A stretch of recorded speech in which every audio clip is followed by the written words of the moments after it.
Hi everybody, I'm Claudio and I'm from Italy, and I moved to Lithuania because I met a girl. And that's really a blessing, I think. And now this girl is not here anymore and I'm still in Lithuania. So what am I doing here? Because, well, the weather is wonderful and the food is so good, so that's the reason why. No, well, I'm here because of Bliu Bliu. And I'm gonna tell you what happened in the last 1 year and why I'm still around. And I need to note because I made a slide yesterday because a lot of things happened lately. So, for those of you who don't know Bliu Bliu, this is what we do. We teach languages. We help people learning languages in a different way. Usually when you want to learn a language, you study a lot, you learn a lot of words, but you still don't understand anything what people are telling you. So your confidence basically goes down. And we're trying to build a system where the more you learn, the more your confidence goes up. And the way we do it, we take basically all the internet, we put it in Bliu Bliu, we put it on Bliu Bliu, and then we filter all this content by every student. We know the kind of words they know. So this will be, if you learn Italian, there will be the immobile word in there, is the one you don't know. So we basically serve you always content with only few unknown words. So you're actually learning by watching real videos and enjoying the language. And so what happened? When I had this idea, it was last year, basically 1 year ago, and I didn't know anything about startup. I had no idea what even startup meant. So I went out and I started to learn about it. And I started with books. So I started with all these books. I was in Lithuania, I didn't really know anybody, and I read everything about startup. What was really important for me, though, it was to meet people, mentors. And I met really good people here in Lithuania. They started to tell me what to do and where to go. And one place where they tell me you had to go, it was the Silicon Valley comes to Baltic. So what I did was, this was my first event. And I basically sent my slides. I don't even remember if I had them. And when I went there, what happened is that they rejected me. I asked, when do I pitch? And they told me, where? If we didn't send you anything, you're not pitching. And the guy that rejected me is right here, somewhere in the second row. But then what do? I mean, you improvise. You improvise. They rejected you, you can say, oh, blah, blah, blah. But then you can network. You can still, like, you're in an event, amazing people around, and you start, like, talking with people. And what I realized that the same weekend, there was another event. There was Startup Week. I didn't even know.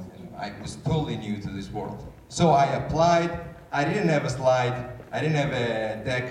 And this was my deck. I went on the stage for 1 minute, and I told that, when you learn a language, you're like this guy here. I'm not, now if I talk to you in Lithuanian, this is how old I am. That's my confidence in Lithuanian. So we need to build a system that help you to be confident and learn the language. So this was my slide, basically. What happened, they took me, but definitely not because of this, but because I believed in the idea. I was so, how to say, I was so convinced in a way that I broke the clicker.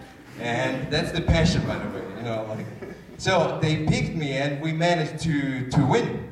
We got selected as one of the winning team. And the same guy that rejected me, the night after, he drew me to Helsinki because we went to Slush, another conference. And I had no idea what I was doing in there. So another pitch, and what you get is a lot of feedback. Even if they don't like you, they tell you, your idea maybe it's not so strong.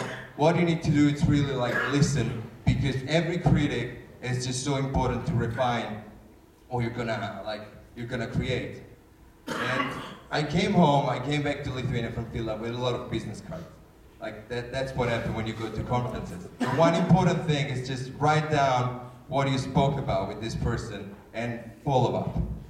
Keep telling them, keep contacting them, keep speaking to them, because they're not coming to you. You really need to go to them if you want help. And keep refining, as I said before. For me, it was very important. My idea, I really believe in it, but when I first started to talk about the vision, it was very confusing, and people didn't really, there were a lot of critics. I listened to all of them, and I refined it so that when finally they picked us for TechCrunch, we made it to the final in TechCrunch last month. But what happened is that's me pitching in there. And you know, even if it's 3 minutes pitch, it took 2 weeks to prepare the slide. It was 3 minutes prepared in 2 weeks, because every slide I wanted it to be very good and convincing. So what happens is that we won in there, and we got mentioned on TechCrunch. And I didn't even know what TechCrunch was before getting mentioned in there, but I heard it's very important. And so from the idea to the company, what happened, I started with this idea, I was in love with this idea, I'm in love with this idea, and I went through a lot of like problems to solve, and I got to the point where after Tech Chill, when we won, we got a lot of people interested in us, a lot of investors, and finally now we have a company here in Vilnius, and we're building the product. So you need to really make it happen. If you love it, you need to do everything to make it happen. And yeah, I mean, it's very important when you have an idea, you want to build a business, you need to be in love with it. Because there's gonna be a lot of problems, like a lot of problems. There's gonna be a lot of dragons you need to fight before you get to the princess. And you know, sometimes you might not win, but if you're really in love, you will keep like fighting this fight because you believe in the cause and you want to make it happen.